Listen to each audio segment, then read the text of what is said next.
छत्तीसगढ़ में रोजगार को लेकर शुरू हुई सियासत थमने का नाम नहीं ले रही है। प्रदेश स्तर के नेताओं के बाद अब ये मामला केंद्रीय लेवल तक पहुंच गया है। दरअसल भाजपा प्रदेश अध्यक्ष विष्णुदेव साय ने कांग्रेस के पूर्व राष्ट्रीय अध्यक्ष राहुल गांधी को पत्र लिखकर प्रदेश की बजट में रोजगार के लिए 9,000 करोड़ रुपए का प्रावधान रखने की मांग की। विष्णुदेव साय द्वारा लिखे गए इस पत्र के बाद प्रदेश के कृषि मंत्री रविंद्र चौबे का बयान भी सामने आया है। उन्होंने उनके पत्र पर चुटकी लेते हुए भाजपा के केंद्रीय नेताओं को पत्र लिखने की सलाह दी है। अच्छा लगा, आदरणीय विष्णुदेव साय जी भारतीय जनता पार्टी के अध्यक्ष हैं। हालांकि अपनी पार्टी के राष्ट्रीय नेताओं को चिट्ठी लिखने की उनकी किसी की हिम्मत नहीं है, और जिनको चिट्ठी लिखना चाहिए देश के प्रधानमंत्री जी को, उनको चिट्ठी लिखने की हिम्मत तो छत्तीसगढ़ में भारतीय जनता पार्टी की किसी के पास नहीं है।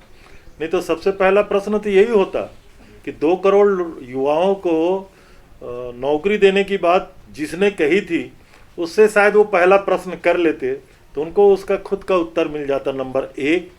नंबर 2, हमारे बजट में हमें क्या प्रावधान करना है, इसके लिए आदरणीय विष्णुदेव साय जी की ना तो मार्गदर्शन की हमको ज़रूरत है, न सुझाव और सलाह की ज़रूरत है।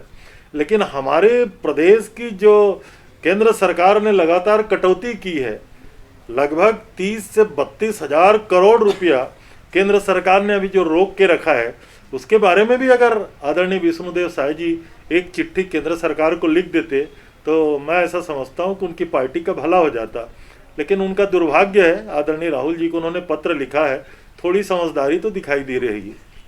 लेकिन ये बेरोजगारी भत्ता मिलेगा कैसे? कुछ प्लान अभी तक आप लोग किए क्या? कैसे होगा? बेरोजगारी भत्ता के संदर्भ में ना तो पहले भी कोई बात कही गई थी, ना आज भी कही जा रही है। हमने रोजगार के आंकड़े दिए हैं और आज ही आदरणीय मुख्यमंत्री जी के द्वारा रोजगार मिशन के गठन के उपरांत किस तरीके से छत्तीसगढ़ के युवाओं को रोजगार दिया जाएगा, किस तरीके से उनको सीधे स्वरोजगार से जोड़ा जाएगा, इसके संदर्भ में हम लोग व्यापक विचार विमर्श कर रहे हैं और छत्तीसगढ़ के बेरोजगारों के हित में छत्तीसगढ़ सरकार लगातार फैसला लेगी। ये मेडिकल सर्विसेज में विधायकों की नियुक्ति हुई है, उस पर बीजेपी सवाल उठा रही है कि ऐसी क्या जरूरत पड़ी, विधायकों को क्यों रखा जा रहा है? अब सीजीएमसी का गठन क्यों किया गया था, ये तो मैं समझता हूँ उन लोगों की समझना चाहिए। अब मेडिकल कॉरपोरेशन में दवाइयों की खरीदी से लेकर के आजकल जो मेडिकल फैसिलिटीज़ के इंफ्रास्ट्रक्चर का जो निर्माण है उसको भी सीजीएमसी के द्वारा किया जा रहा है।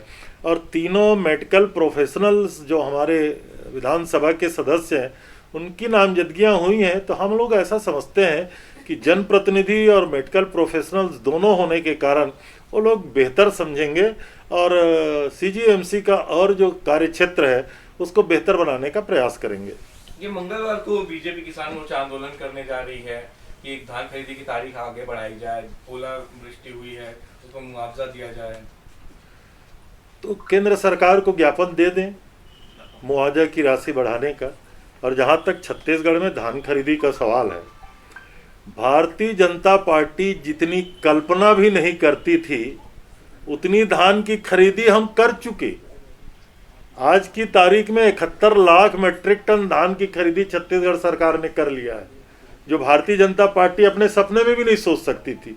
हम 1 करोड़ 5 लाख मीट्रिक टन धान की खरीदी करने जा रहे हैं और हमारा ये सोचना है कि विद इन टाइम ये खरीदी हो जाएगी।